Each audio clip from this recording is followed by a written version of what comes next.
Listen, my life's mission is to transform people with a tablespoon that has 14 G of oil, which I do twice a day.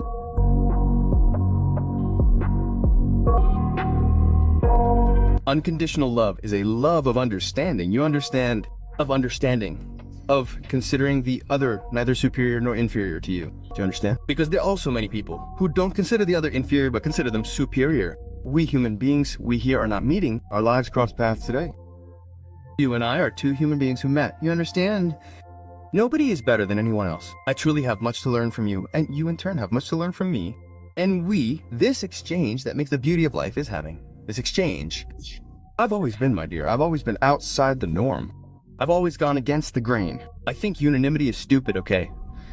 When everyone goes, it's like you've seen the herd drifts. Then there's a hole in the road.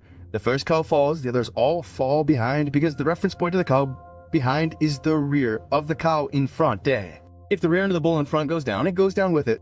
That doesn't happen in cavalry, you know? If a horse falls into a hole, the horse behind it doesn't fall. It sees the hole. So when you leave the drift, when you leave the herd, you're considered an outsider. But there, Lee not only leaves the herd, he goes against it. That's it. But I chose this. My life's mission is to transform people in a joyful and powerful way with love and wisdom. I will do this until the day before I die. Enjoy it, whatever the cost, and nobody can stop me, understand? I'm willing to do this. I'm willing. If I have to pay with my own life, I will. Because I know I'm on dangerous ground. I know I'm David facing Goliath, you understand? Unit, I know the trouble I've gotten myself into. I live in a well-defended place. I have 14 security guards in the building where I live. It's a fortress, you understand? Has it reached this level of death threats? I've already received several very, very strange phone calls. Every now and then I get one, telling me to shut up, telling me to stop talking. You understand? Why don't you say something else or we'll bother you?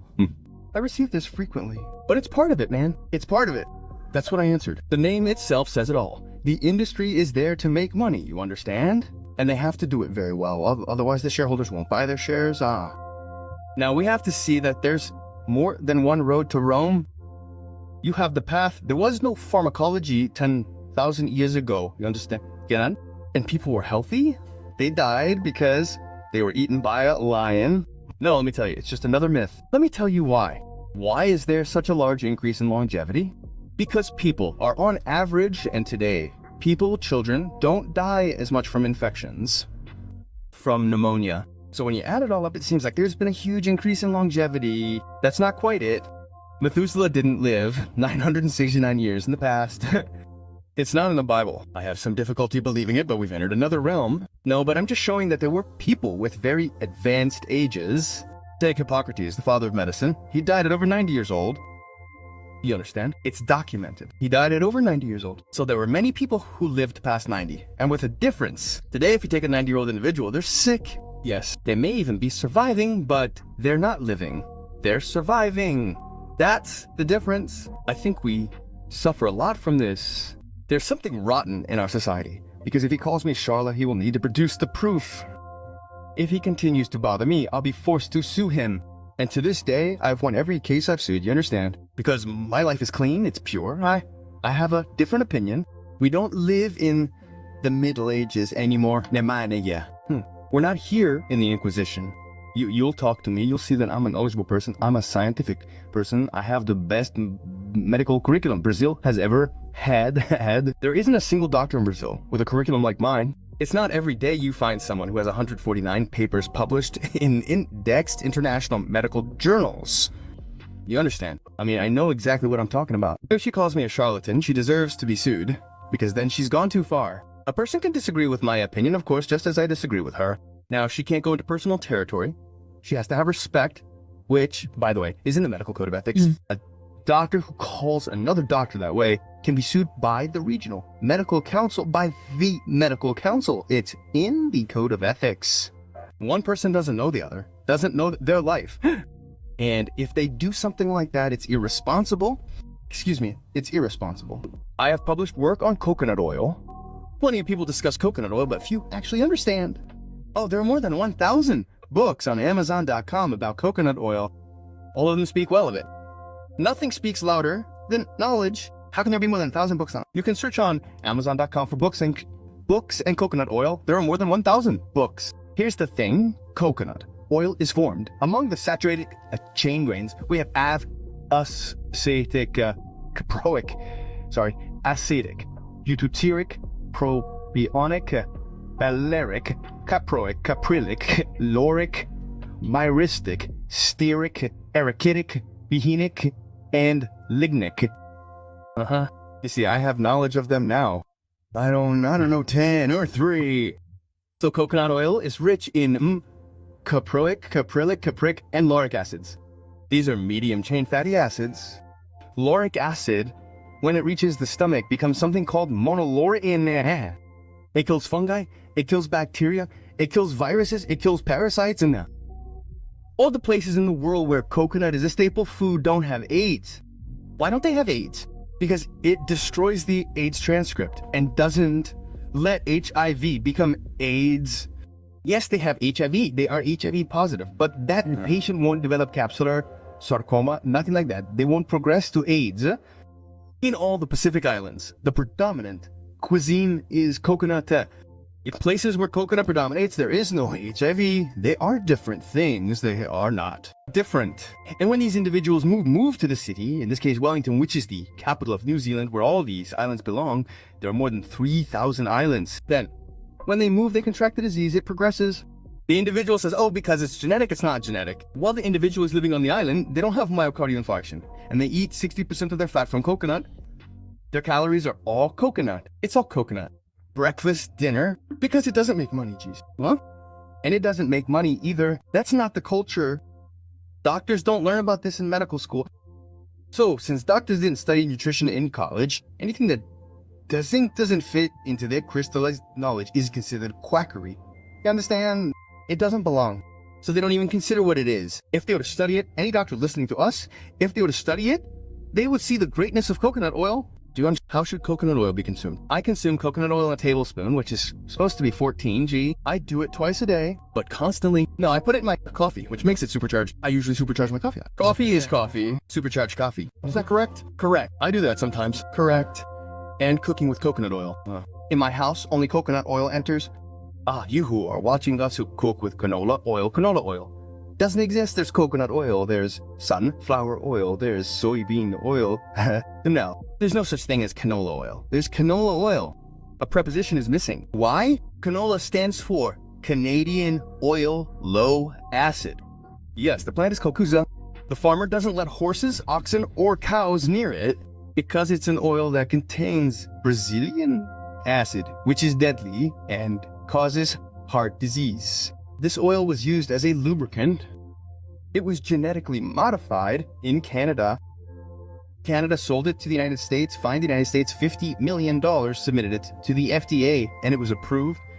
And the farmer doesn't let cattle or horses near the Coosa Plantation CZA, which is where the canola oil is extracted, which contains Brazilian acid, which turns into Brazilian acid when you put it in a frying pan. I know all this biochemistry, you understand? It's not superficial knowledge. You can delve into it with me however you want. I'm not here to play games. When I tell someone they shouldn't use canola oil, I know what I'm talking about. Actually, it's not just me, folks. It's those who study it. Those who study it deeply like I do. 8-10 hours a day. I'm not the only one in the world. They have the same knowledge as me. For example, olive oil is fantastic. It doesn't stop. It doesn't stop frying. It doesn't stop baking. Intermittent fasting is like this. It can be done this way one day, this way, another day that way. It can be done twice a week. It can be done at the time I'm talking about called peaking. Peaking every day, every single day. But you can eat whatever you want during those 6 hours. But you have to go 18 hours without eating. Understand? But I do this. What's the problem? The problem is that I'll go hungry. No, dear. You're not hungry at all. You'll have to excuse me. When you ask someone who fasts that's the first or second day, you have problems. But after that, you feel absolutely nothing. Nothing at all. Don't feel hungry. Blair shares a lot of his routines. Another one of his routines I know is water with lemon. Yes, I drink it. We can discuss here. The first thing on an empty stomach makes a huge difference, especially for those who have reflux problems. It will make a big difference. Lemon is a very interesting fruit because lemon is acidic when you ingest it, but it is alkaline when it is absorbed. So in reality, at the tissue pH, it will cause alkalinity even though it is acidic when you are drinking it, but it becomes alkaline. So it neutralizes the acid in the stomach, it helps with digestion, and then it will be absorbed in the duodenum. It will absorb the mineral salts that are alkaline. So it will cause alkalinity. This is also important. Aging is becoming acidic. The newborn is alkaline. The elderly are acidic. Do you understand? As you age, you lose acidity. We become more acidic. That's it. Acidifying. Exactly. Aging and becoming acidic. Okay. So it's a practice we should have, according to LAIR, a glass of water every day. I do it twice a day. I do it in the morning on an empty stomach. And at night, when I'm with my wife watching the soap opera, because I'm a soap opera fan, it's when we're together. Oh, I also drink the water with lemon. Warm, hot. So it's easier to absorb. Because it takes away hunger. Oh, it takes away hunger. Just try it and see. Test it. You'll be impressed.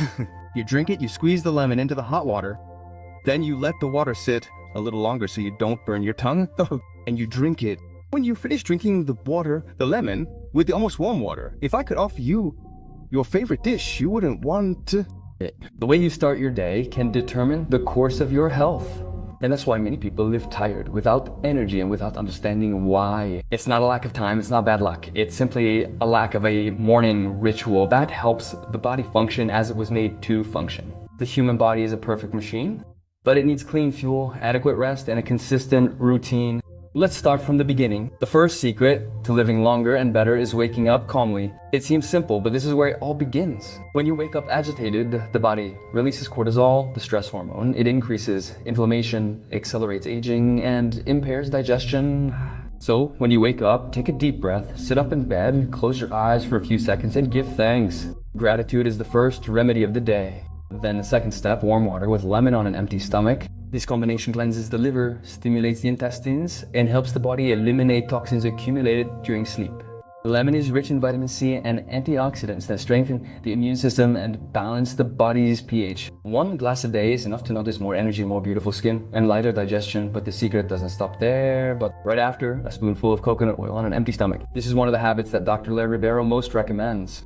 Coconut oil contains medium-chain triglycerides, good fats that nourish the brain and provide energy without overloading the liver. In addition, it has antifungal and antibacterial action combating microorganisms that weaken the immune system. You can take a spoonful pure or mix it into your coffee, as long as the coffee is sugar-free and of good quality. This small detail changes everything. Sugar on an empty stomach is like throwing sand in a car engine.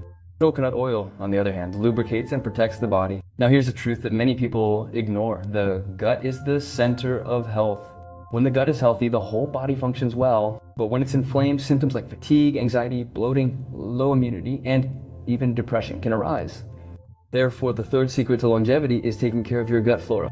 Include probiotic foods in your diet: kefir, natural yogurt, sauerkraut, kombucha, and emulsifier. They replenish the good bacteria in the gut, improve digestion, and strengthen immunity. And remember, avoid gluten whenever possible. It causes silent inflammation in the gut and can affect nutrient absorption.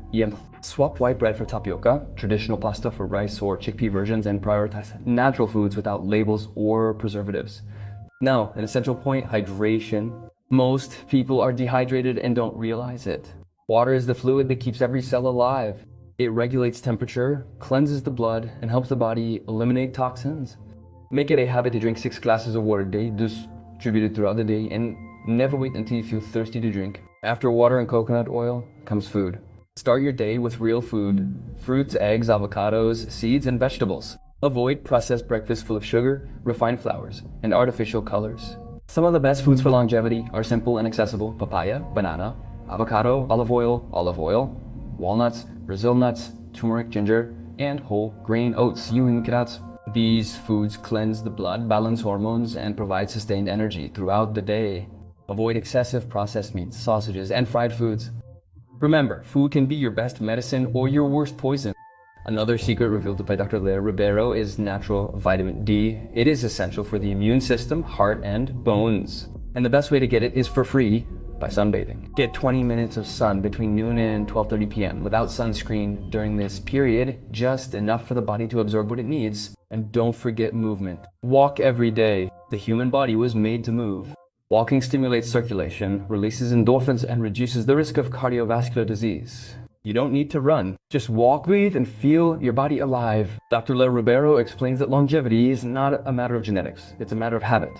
The longest living people in the world don't live surrounded by medication, but surrounded by healthy routines, sunshine, natural foods, and positive thoughts.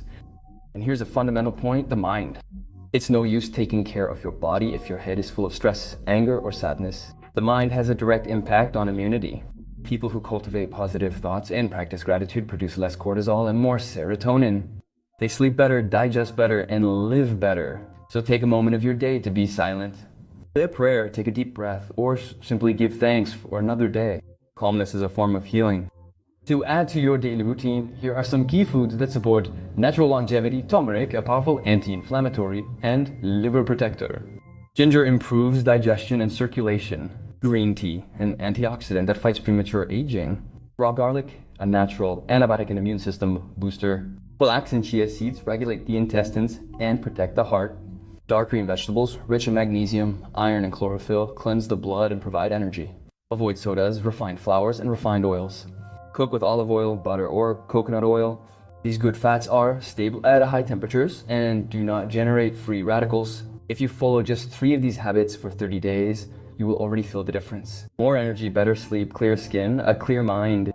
Health is not a destination, it's a daily construction. Small gestures repeated every day transform into great results. And now you have listened attentively to what Dr. LAIR RIBEIRO said, and I have supplemented it with some tips from our beloved master. He explained why these habits work and how the body reacts to each of them. From 0 to 10, how much did this video help you understand the power of a morning routine? Leave your note for Dr. LAIR, subscribe to the Nature That Heals channel, and share this video in family groups. You can save lives with simple information. And remember, your health begins when the sun rises and depends on the choices you make until it sets. Stay with us and click to watch the next video here on the channel. Yeah.